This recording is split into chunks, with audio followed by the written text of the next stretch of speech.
నమస్కారం. తిరుమల తిరుపతి దేవస్థానం లడ్డూ ప్రసాదాన్ని అపవిత్ర పాలు చేశారంటూ Andhra Pradesh deputy CM K Pavan Kalyan తలపెట్టిన ప్రాయశ్చిత దీక్షకు సంఘీభావంగా కూటమి పార్టీల ఆధ్వర్యంలో ఉండి నియోజకవర్గ పరిధి ఆకివీడులోని శ్రీ వెంకటేశ్వర శ్రీ మల్లేశ్వర స్వామివార్ల దేవస్థానంలో మంగళవారం శాంతి గోపూజలు నిర్వహించారు. ఈ సందర్భంగా టీడీపీ జిల్లా అధ్యక్షులు మాజీ ఎమ్మెల్యే మంతెన రామరాజు మాట్లాడుతూ కోట్లాది మంది భక్తుల మనోభావాలను దెబ్బతీసే విధంగా ఈ వ్యవహారం ఉందని ఆవేదన వ్యక్తం చేశారు. అలాగే సిబిఐ చేత దర్యాప్తు చేయించి దోషులను శిక్షించాలని డిమాండ్ చేశారు.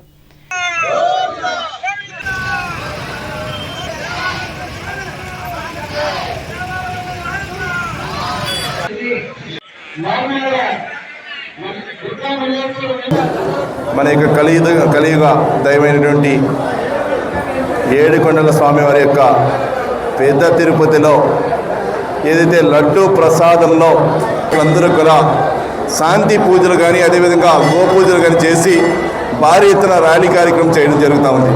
ముఖ్యంగా ఏ పాలకులున్నా భగవంతుని మన అందరం కూడా అందరూ కూడా ఎవరి కులం ఉన్నారో అందరూ కూడా భగవంతుని మనం సమానత్వంగా చూసేటువంటి బాధ్యత అధికార పాలకులకు ఉంటుంది. అటువంటిది నిష్పరించి వారు చేసినటువంటి దుర్మార్గమైన చర్యల్ని తీవ్రంగా తెలుగుదేశం పార్టీ కానీ అదేవిధంగా జనసేన కానీ బీజేపీ వారు కానీ ఖండిస్తూ ఈరోజు ఈ ఆకివీడు నగర పంచాయతీల నుండి కాన్స్టిట్యున్సీలో ఒక కార్యక్రమం చేయడం జరుగుతూ ఉంది.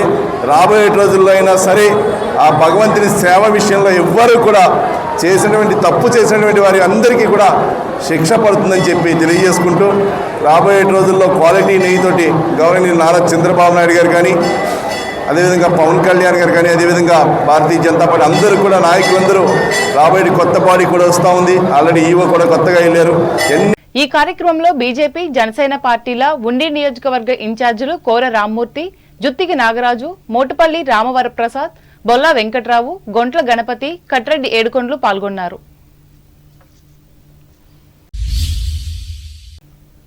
జిల్లాలో కాంగ్రెస్ పార్టీ పటిష్టతకు శక్తివంచన లేకుండా కృషి చేస్తానని ఈ పార్టీ జిల్లా అధ్యక్షులు పాతపాటి హరికుమార్ రాజు తెలిపారు.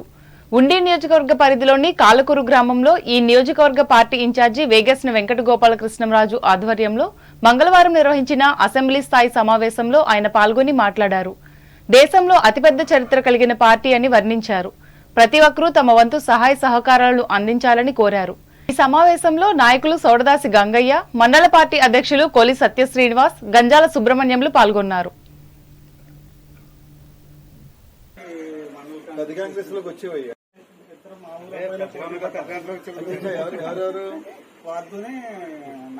మీరు కూడా కష్టపడి పనిచేస్తున్నారు కాబట్టి వెనకాల ముద్దుగా ఉంది, అలా కనబడుతుంది. ముద్దుగా ఉంది కదా, లైటింగ్ లేదు కదా, దాని గురించి లైట్ కనబడుతుంది.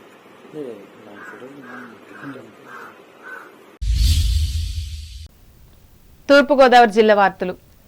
మెరుగైన సాగు పద్ధతులు అవలంబించడం ద్వారా రైతుల ఆదాయాన్ని పెంచడమే పొలం పిలుస్తోంది కార్యక్రమం ఉద్దేశమని రాష్ట్ర పర్యాటక, సాంస్కృతిక, సినిమాటోగ్రఫీ శాఖ మంత్రి కందుల దుర్గేష్ స్పష్టం చేశారు.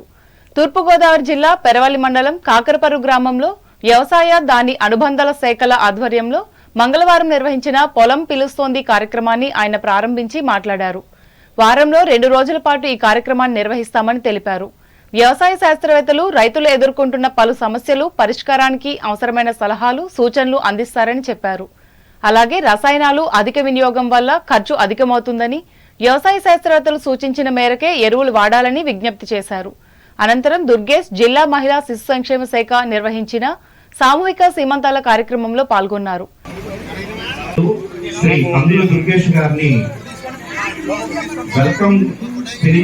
మీరందరూ పొలం మీద అట్రాక్షన్ అయ్యేలాగా, పొలం పని చేసుకోవడానికి, దిగుబడి పెంచుకోవడానికి, ఆదాయాన్ని పెంచుకోవడానికి మిమ్మల్ని మీ పొలం పిలుస్తుంది.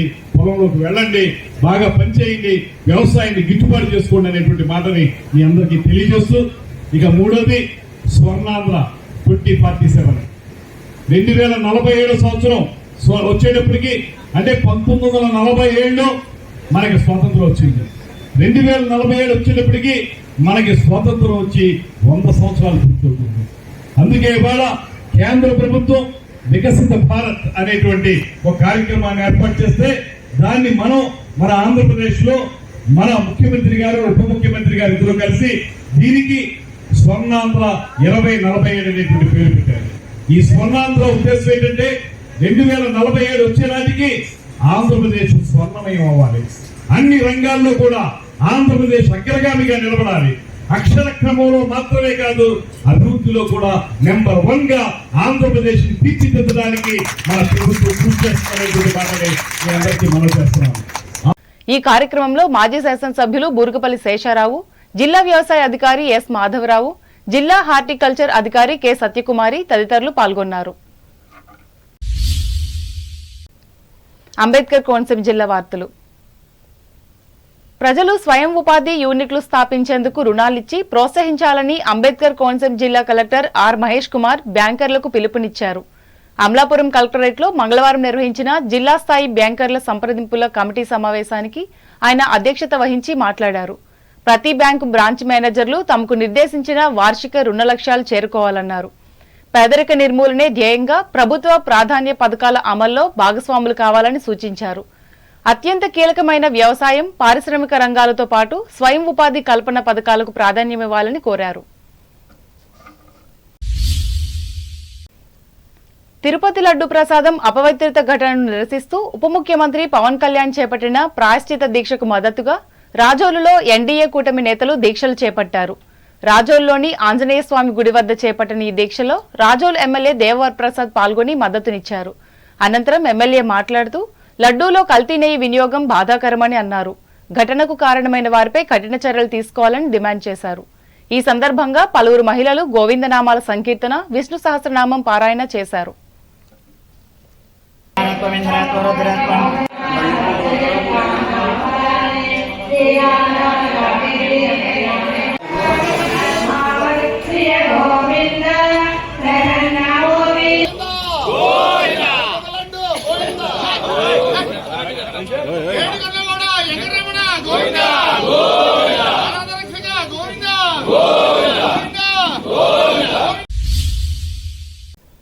ఆలమూరు మండలంలోని జొన్నాడ జాతీయ రహదారిపై మంగళవారం సాయంత్రం జరిగిన రోడ్డు ప్రమాదంలో 2 వ్యక్తులు మృతి చెందినట్లు ఆలమూరు ఎస్ఐ ఎం అశోక్ తెలిపారు.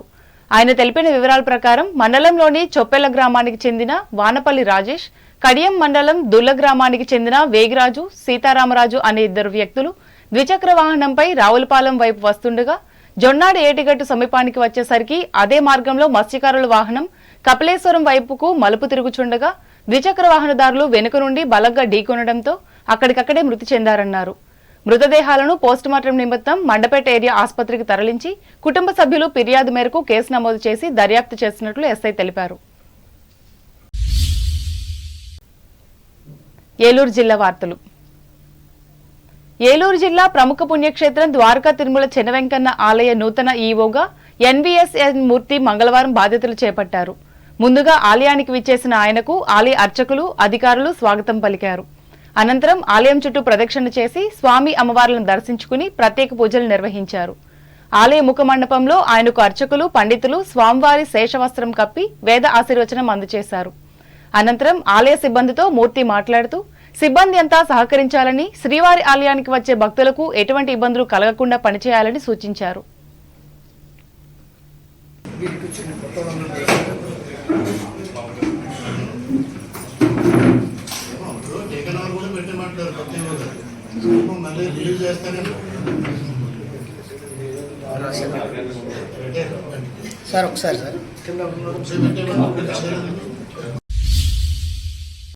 వార్తలు ముగించే ముందు ముఖ్యాంశాలు మరోసారి. ఆంధ్రప్రదేశ్లో ఇచ్చిన హామీలను నెరవేరుస్తున్న కూటమి ప్రభుత్వం నాయుడుపాలెం గ్రామంలో స్పష్టం చేసిన భీమవరం ఎమ్మెల్యే పులపర్తి. పర్యావరణ పరిరక్షణ కోసం తణుకులో 2 కిలోమీటర్లు పరుగుపెట్టిన విద్యార్థులు ప్రారంభించి పరిశీలించిన పశ్చిమ గోదావరి జిల్లా కలెక్టర్ నాగరాణి, ఎమ్మెల్యే ఆర్మిల్లులు. తణుకు ప్రభుత్వాసుపత్రిలో మున్సిపల్ పారిశుధ్య కార్మికులకు వైద్య పరీక్షలు నిర్వహించిన డాక్టర్లు. తణుకు ఎస్కేఎస్డి డిగ్రీ కళాశాలలో ఘనంగా నిర్వహించిన ఎన్ఎస్ఎస్ దినోత్సవ వేడుకలు, ఉత్తమ సేవకురాలికి సన్మానం. మహిళల ఆర్థిక అభివృద్ధికి దోహదపడుతున్న డ్వాక్రా ఉత్పత్తులు తాడేపల్లిగూడెంలో ప్రకటించిన ఎమ్మెల్యే బొలిశెట్టి. ముఖ్యమంత్రి పవన్ కళ్యాణ్ చేపట్టిన ప్రాయశ్చిత్త దీక్షకు మద్దతుగా ఆకివీడు ఆలయాల్లో గోపూజలు. కాంగ్రెస్ పార్టీ పునర్నిర్మాణానికి కలిసికట్టుగా కృషి చేయాలి. కాళ్లకూరులో కార్యకర్తలకు హితవు పలికిన పార్టీ జిల్లా అధ్యక్షులు పాతపాటి. మెరుగైన సాగు పద్ధతుల ద్వారా ఆదాయాన్ని పెంచుకోవాలి. కాకరపరులో అన్నదాతలకు ఉద్బోధించిన రాష్ట్ర మంత్రి దుర్గేష్. స్వయం ఉపాధి యూనిట్ల స్థాపనకు రుణాలిచ్చి ప్రోత్సహించాలి. అమలాపురంలో బ్యాంకర్లను ఆదేశించిన అంబేద్కర్ కోనసీమ జిల్లా కలెక్టర్ మహేష్ కుమార్. ఉప ముఖ్యమంత్రి పవన్ కళ్యాణ్ ప్రాయశ్చిత్త దీక్షకు సంఘీభావంగా రాజోలులో దీక్షలు చేసిన కూటమి నేతలు, ఆధ్వర్యం వహించిన ఎమ్మెల్యే వరప్రసాద్. జొన్నాడ జాతీయ రహదారి రోడ్డు ప్రమాదంలో 2 వ్యక్తులు మృతి. వివరాలు వెల్లడించిన ఆలమూరు ఎస్ఐ అశోక్. ద్వారకా తిరుమల చినవెంకన్న ఆలయం నూతన ఈవోగా ఎన్వీఎస్ఎన్ మూర్తి ప్రత్యేక పూజలు చేసి బాధ్యతలు స్వీకారం. ఈ వార్తలు ఇంతటితో సమాప్తం. నమస్కారం.